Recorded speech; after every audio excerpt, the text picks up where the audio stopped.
મહત્વની પર્યાવરણીય સંધિઓ ની જો વાત કરું એમાંની એક એટલે કે રામસર સંધિ.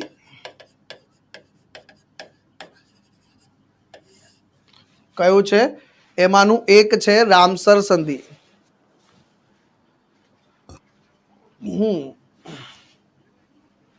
રામસર સંધિ.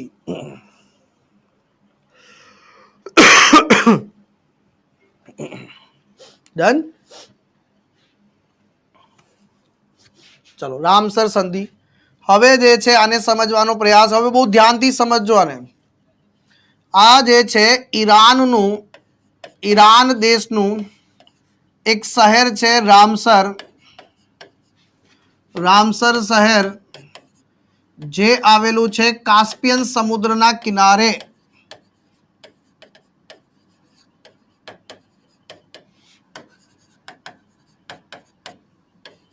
ક્યાં આવેલું છે? કાસ્પિયન સમુદ્રના જે છે કિનારે આવેલું છે. અને જે છે આ રામસર શહેર જે છે ત્યાં આ જે છે વેટલેન્ડ્સના સંરક્ષણ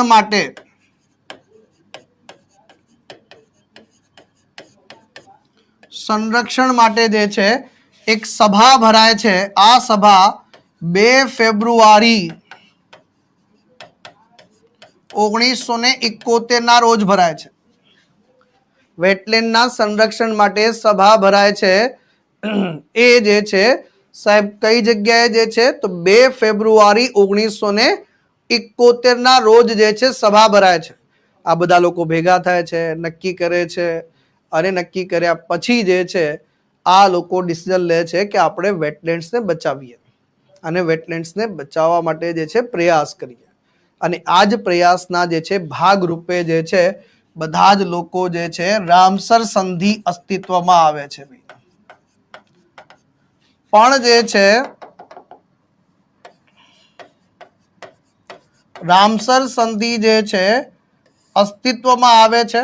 અને રામસર સંધિ જે છે એ જો બાપ ધ્યાન રાખજો ભાઈ, હસ્તાક્ષર માટે ક્યારે ખુલ્લી કરવામાં આવે છે તો 1971 પરંતુ જે છે રામસર સંધિ પૂછી લે આપણને પરીક્ષામાં અમલમાં ક્યારે આવી તો વર્ષ 1975 જે છે અમલમાં આવી. રામસર સંધિ પર હસ્તાક્ષર ક્યારે કરવામાં આવ્યા? વર્ષ 1971 સાહેબ. અને જે છે સાહેબ આ અમલમાં ક્યારે આવી સાહેબ તો એ આવેલી છે 1975 વર્ષમાં સાહેબ.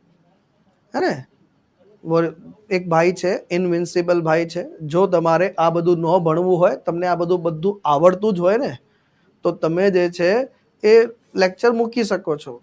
ના ના ના રહેવા દો એમને બ્લોગ નથી કરવાના, હું મારી રીતે કહી દઉં છું એમને. પણ જે છે તમારે આ બધું ન ભણવું હોય તો તમે જે છે સાહેબ ખોટું ટાઈમ વેસ્ટ કરો છો. તમને બધું આવડે જ છે તો why are you wasting your time my dear? હે ને, ખોટો ટાઈમ બગાડવાનો કોઈ અર્થ નથી. એનાથી તમારું જ નુકસાન છે ભાઈ. ડન છે. રામસર સંધિ જે છે હસ્તાક્ષર 1971 થયા, અમલમાં જે છે આવ્યું. અને રામસર સંધિમાં જે છે ભારત ક્યારે જોડાયું સાહેબ આવું પૂછી લે તો યાદ રાખી લેજો 1982 વર્ષમાં. ક્યારે? વર્ષ 1982 વર્ષમાં જે છે આની અંતર્ગત જે છે જોડાયું છે. તો પહેલા તો જે છે આ ઈરાનનું એક રામસર શહેર છે. કયા જે છે સમુદ્રના કિનારે વસેલું છે. વેટલેન્ડના સંરક્ષણ માટે સંધિ જે છે 2 ફેબ્રુઆરી 1971 ના રોજ ભેગા થાય છે. ફાઇનલી એના ઉપર હસ્તાક્ષર કરવા માટે. રામસર સંધિ જે છે હસ્તાક્ષર 1971 અમલમાં ક્યારે આવી? 75 ભારતમાં ક્યારે જે છે આ રામસર સંધિનો અમલ થયો સાહેબ તો વર્ષ 1982 જે છે અમલ શરૂ થયો. આના અંતર્ગત જે છે રામસર સંધિ અંતર્ગત જે છે ખાસ કરીને વાત કરીએ તો રામસર સંધિ અંતર્ગત જે છે ભારતની પ્રથમ રામસર સાઇટ જે છે જે હમણાં આપણે આગળ વાત કરી લીધી છે સાહેબ, એટલે હું ફરીથી રિપીટ કરતો નથી. આપણે આગળ વાત કરી ને ભારતની જે છે પહેલી રામસર સાઇટ કઈ છે તો એને રિપીટ કરતો નથી આની અંતર્ગત. પ્રશ્ન ઉભો થશે આની અંતર્ગત જે છે અત્યારે એટલે કે આજે જે છે સાહેબ 25 સપ્ટેમ્બર છે, 25 સપ્ટેમ્બર 2025 ની સ્થિતિએ ભારતમાં કુલ કેટલી જે છે રામસર સાઇટ આવેલી છે મિત્રો? તો 91 રામસર સાઇટ છે. કેટલી છે? ભારતમાં કુલ રામસર સાઇટની સંખ્યા કેટલી છે? તો એ જે છે સાહેબ 91 છે. શું કેટલી છે? 91 છે. પછી આવે કે ભાઈ રામસર સાઇટની સંખ્યાની દ્રષ્ટિએ વાત પૂછી લે આપણને તો વિશ્વમાં સૌથી વધુ કયા દેશમાં છે? વિશ્વમાં સૌથી વધુ રામસર સાઇટ કયા દેશમાં છે? તો જવાબ આવશે ભાઈ યુકે 175. બીજા નંબર પર આવે છે મેક્સિકો 142 અને ત્રીજા નંબર પર આવે છે ભારત 91. ત્રીજા નંબર પર કોણ આવે છે મિત્રો? ભારત આવે છે, જેમાં જે છે ભારત દેશમાં 91 રામસર સાઇટ છે.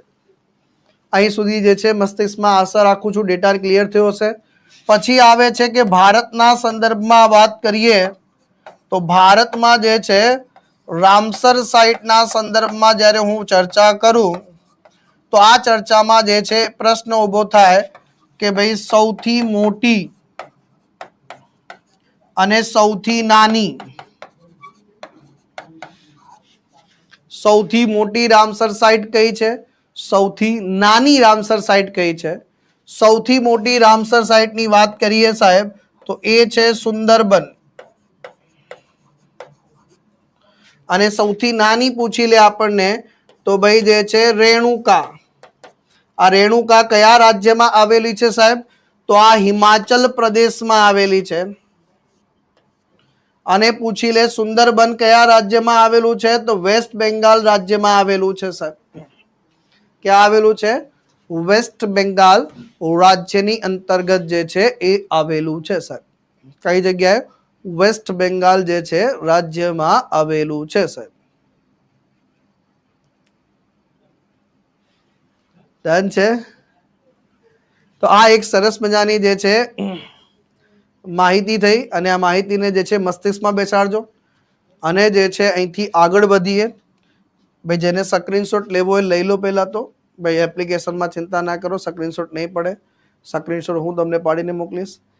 બાકી યુટ્યુબ વાળા વિદ્યાર્થી મિત્રોમાં જે છે સ્ક્રીનશોટ પડશે તો સ્ક્રીનશોટ જે છે આપ લઈ શકો છો. નાઉ મૂવિંગ અહેડ જે છે આના અંતર્ગત જે છે વાત કરીએ કોઈ પણ પર્યાવરણ સંધિ હશે તો રામસર સંધિ અંતર્ગત જે છે કોપનું આયોજન થશે સાહેબ.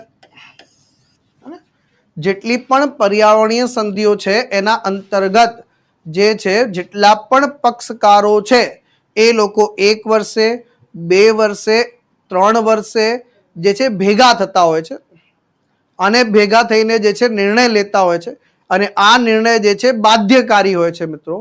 તો એમાં જે છે સાહેબ કોપ 15 નું આયોજન તાજેતરમાં 2025માં જે છે કરવામાં આવ્યું સાહેબ. અને 2025માં કઈ જગ્યાએ આનું આયોજન કરવામાં આવ્યું? તો વિક્ટોરિયા ધોધ ખાતે કરવામાં આવ્યું સાહેબ. કઈ જગ્યાએ? તો વિક્ટોરિયા ધોધની ઉપર બેસીને નથી કર્યું. એ લોકેશન એની આજુબાજુ બેસવાની જગ્યા હોય ભાઈ. તો આ વિક્ટોરિયા ધોધ જે છે એ આવેલો છે ઝિમ્બાબ્વે દેશમાં સાહેબ. અને આ ઝિમ્બાબ્વે દેશમાં જે છે આ કોપનું આયોજન કરવામાં આવે છે મિત્રો. ત્યાર પછી જે છે આની અંતર્ગત જે છે જવાબ આવશે ભાઈ આની અંતર્ગત જે છે કોપ છે. આ ઉપરાંત જે છે એક નવો કોન્સેપ્ટ છે કે રામસર સંધિ અંતર્ગત એક બીજો પણ કોન્સેપ્ટ છે વેટલેન્ડ સિટી એક્રેડિશન. કયો કોન્સેપ્ટ છે? અથવા તો જે છે વેટલેન્ડ શહેરો,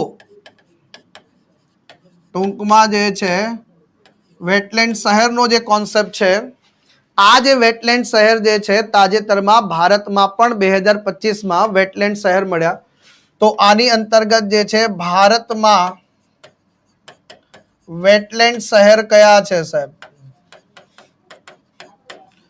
તો ધ્યાન રાખી લેજો. એક જે છે સાહેબ લેક સિટી ઉદયપુર, જે આવેલું છે રાજસ્થાન રાજ્યમાં, અને એક છે સાહેબ ઇન્દોર, જે આવેલું છે મધ્યપ્રદેશ રાજ્યમાં. સાહેબ ક્યાં આવેલું છે? એક ઇન્દોર છે જે મધ્યપ્રદેશ રાજ્યમાં આવેલું છે, એક ઉદયપુર છે જે રાજસ્થાન રાજ્યમાં આવેલું છે. ઇન્દોર મધ્યપ્રદેશમાં, ઉદયપુર જે છે રાજસ્થાન રાજ્યમાં જે છે આવેલું છે. આ ઉપરાંત જે છે રામસર એવોર્ડ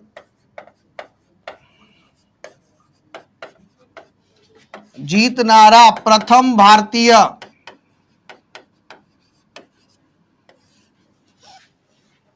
શું છે? રામસર એવોર્ડ જીતનારા પ્રથમ ભારતીય પૂછી લે તો જયશ્રી વેંકટેશન.